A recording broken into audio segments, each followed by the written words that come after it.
So my brief, just for a couple of minutes, is to talk about impacts on the UK economy, the global economy, and zero in on why the companies in the group think the government should take this warning seriously and hope that they will join us in further appraisals of this mega risk issue going forward.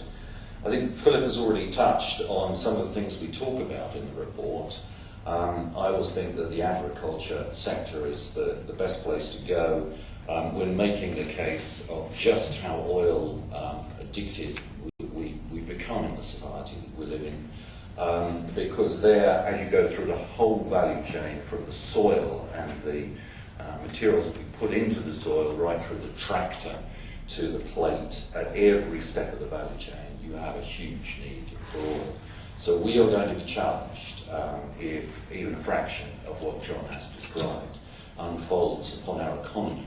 And I think I'll leave it to you to read the things we have to say about the other sectors in the economy, where the dependency is arguably often almost as great.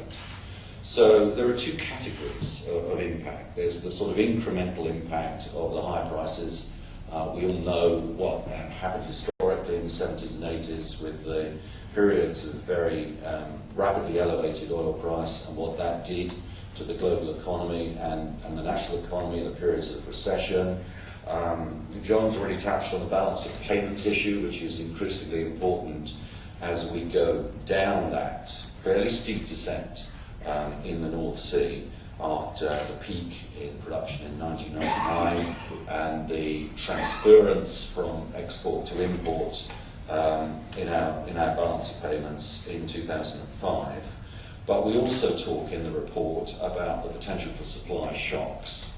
And I think actually in all these risk issues it's very important to be aware of the worst case analysis. While not saying it's definitely going to happen, I think the worst case analysis is very important in judging the response and the degree of proactive insurance that you take out. And this really is, I think, at the heart of the message to government, because in our first report we talked about our concerns, more in the first report than the second report, about our concerns that actually there would be supply interruptions that would be really stressful on economies, and that scenario would play out as follows. In many respects, there are parallels with the credit crunch here, and we say at the beginning, at the end of the forward, let's not make the same mistake that we made with the credit crunch.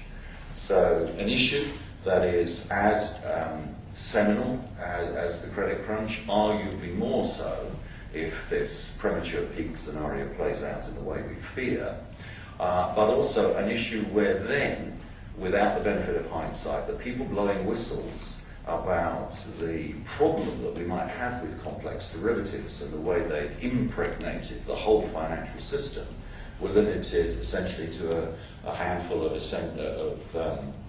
often maverick economists and some far-sighted journalists like Gillian Tett at the Financial Times. And we all know what the cultural response was to that.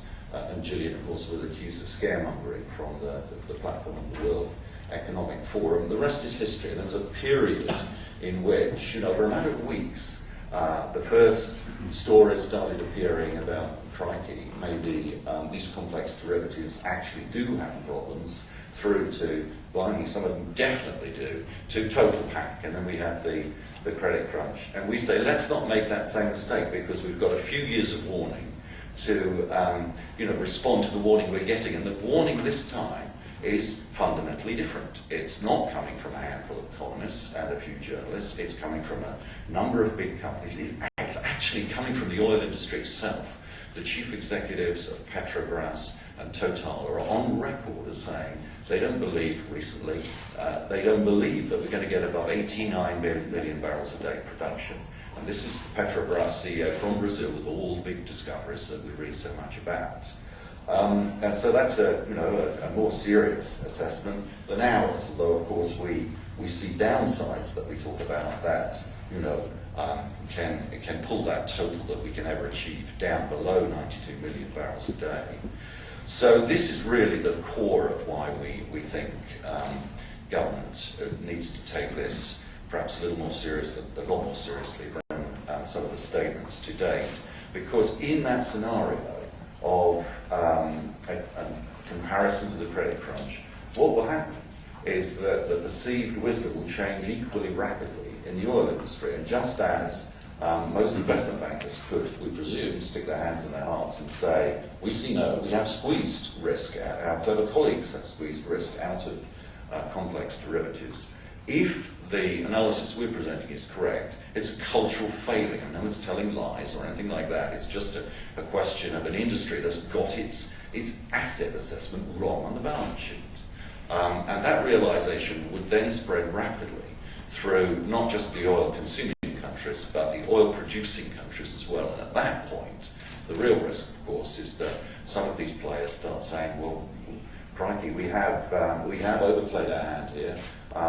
We may well have got this wrong. The first thing we're going to do is start husbanding resources to fuel, literally and metaphorically, our fuel-hungry, multi-hundred billion dollar and multi-hundred billion ruble domestic infrastructure programs. And at that point, we really are going to be challenged, because global energy crisis then, for many oil-consuming countries, oil importing countries, including Britain, could arguably turn into energy famine.